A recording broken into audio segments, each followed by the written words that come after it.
We embraced everything that the church had to offer for 25 years, but we had questions. We would ask pastors and ask other religious leaders about our concerns. I have to be honest, most of the time we just got brushed off. Well, we do it this way because, it's always been this way or whatever. And Vicki and I, we simply didn't Good accept. question. We wanted to know. We had a radio program almost right off the bat, and then a television program.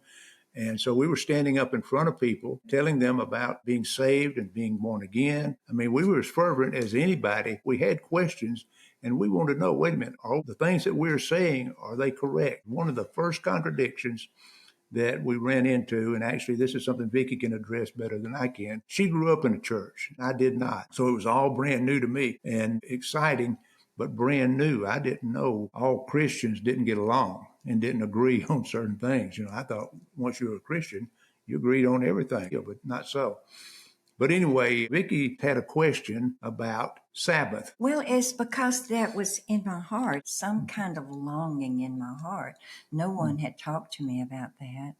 But one day you were in your office and I heard a minister, I think, that said, well, we don't keep the same day that Jesus and the disciples kept. They worshiped on Saturday and we worship on Sunday. And it caught my ear and I went, what?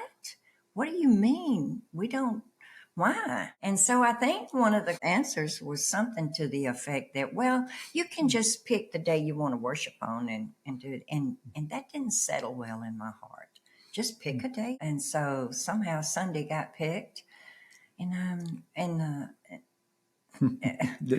settle well it with just you, didn't. I'm going, no, I want to do it like Jesus did it. I want to walk the way they walked, Right. But the interesting thing is that even with that revelation, we didn't pursue that. We didn't know anybody that kept the Saturday Sabbath. We never very thought much at all about which day was Sabbath. Wasn't on our radar. But it stayed inside. Our pastors didn't know much about it. They didn't want to know much about it. Didn't want us to know much about it either. Well, see, that's just one of those contradictions that just jumps out at you, because starting at the beginning of the Bible, we read right off the bat that after God finished creating, he rested.